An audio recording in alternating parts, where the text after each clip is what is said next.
cette vidéo, bon, on va traiter un exercice sur la symétrie cristalline. Donc on a un exercice ici. Donc on considère les éléments de symétrie suivants. A, premier cas, A, un axe d'ordre 2 bisectrice de l'angle YOZ. B, un plan miroir confondu avec le plan YOZ. C, un axe d'ordre 4 parallèle à l'axe OX, et ainsi de suite. Donc on a ici, la question c'est déterminer dans chaque cas la représentation matricielle. Donc la représentation matricielle de chaque cas. Ici on a un axe d'ordre 2 bisectrice de l'angle YOZ. On va cet axe on va l'appeler A2.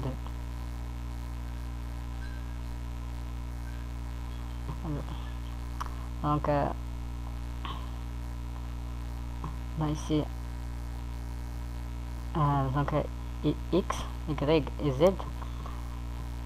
Donc on a dans ce cas un axe d'ordre 2 bisectrice de l'angle YOZ. Donc c'est un axe, on va expliquer c'est quoi l'axe d'ordre 2.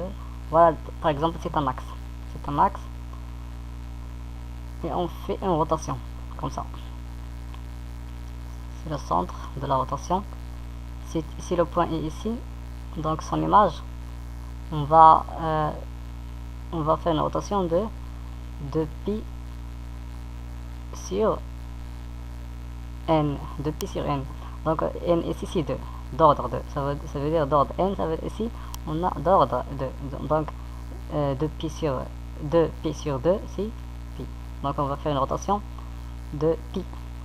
Donc voilà son image, c'est point, voilà son image avec cette opération.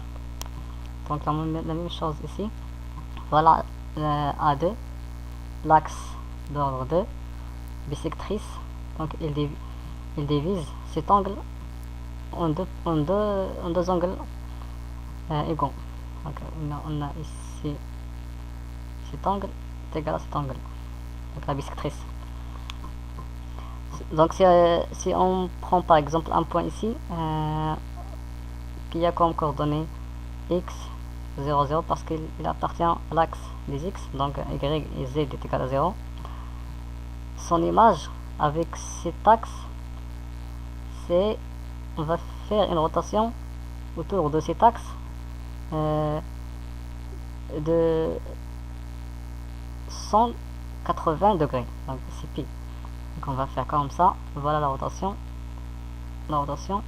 par rapport à cet axe. Donc on va faire une rotation, on va tomber sur ici moins x. Donc voilà, le point symétrique par rapport à O en origine. Si on prend par exemple un point ici sur l'axe y, donc ses coordonnées sont 0, y 0, si on fait une rotation autour de cet axe, ça veut dire pi, oui, de pi sur 2 c'est pi. Donc on va faire une rotation comme ça et on va tomber sur z. Donc on va tomber sur z parce que la rotation autour de cet axe c'est ça. On va faire une rotation comme ça. Alors que pour x, ce n'est pas la même chose. Donc, parce que l'axe appartient au plan YOZ. Si on fait la même chose pour un point Z, il va faire une rotation de 1 pi, c'est-à-dire 180 degrés. Il va tomber sur Y. Donc x, il est devenu moins x, y il est devenu Z, et Z est devenu Y. Comme ça. X, il a fait une rotation autour de l'axe, il nous a donné moins X. Y, il a fait une rotation, donc toujours on fait dans ce sens, la rotation elle est dans ce sens, le sens positif, par convention. Ça veut dire le sens trigonométrique.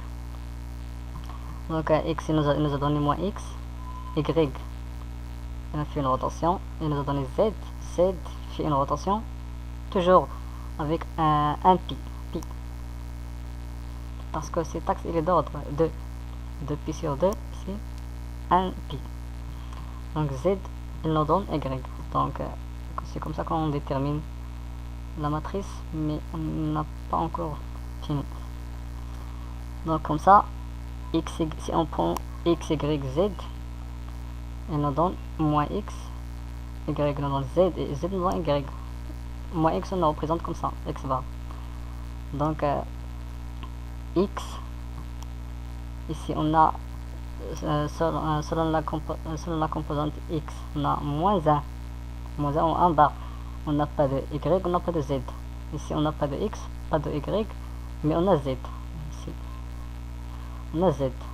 Ici on n'a pas de X, on n'a pas de Z, mais on a un Y, donc on va faire un. Donc alors on va vérifier si c'est correct. Parce qu'on a pris une point de ses coordonnées, il nous a donné une point de ses coordonnées avec l'opération de tout à l'heure. On va vérifier. X fois X bar, X fois 1 bar, pardon, c'est X bar. Y, non, c'est pas comme ça, l'inverse. Ici on va mettre X, Y et Z, ça, parce que la matrice il est appliquée au point. Donc elle va nous donner quoi? 1 bar fois X, c'est X, X bar, plus 0 fois Y, plus 0 fois Z, c'est toujours X bar.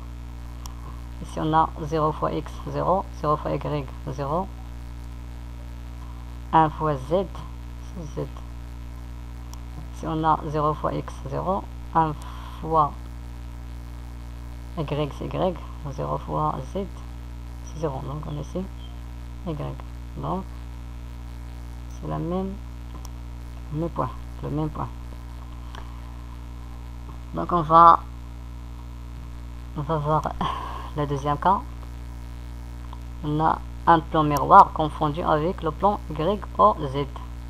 Et c'est le plan, voilà le plan YO.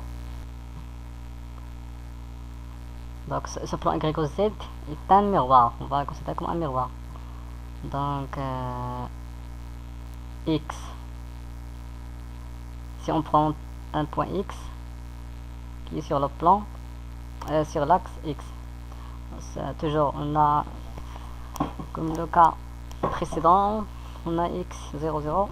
Donc si on fait une opération avec ce miroir, on va toujours tomber sur moins X, alors que Y,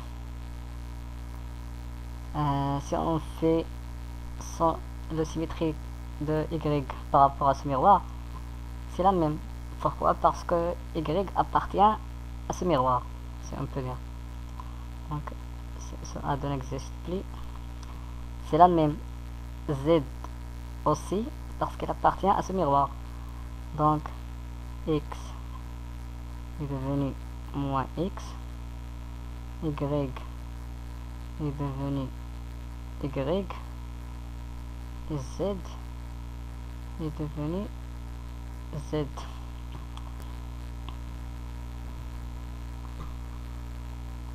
Donc comme tout à l'heure, on a X devient moins X, ça veut dire X bar, Y devient Y, ça veut dire Y, Z c'est toujours Z. Donc si voici l'image de ce point avec l'opération, le deuxième cas, x bar y z. Donc c'est toujours en barre 0 0, y ça veut dire ici on a 1 0, z ça veut dire ici on a 0, ici on a 0, ici on a 1. Et si on applique cette matrice à ce point qui est opéré par x, y, z, on va tomber sur celle-là. Donc j'espère que vous avez compris un petit peu et au revoir dans la prochaine vidéo de la partie 2.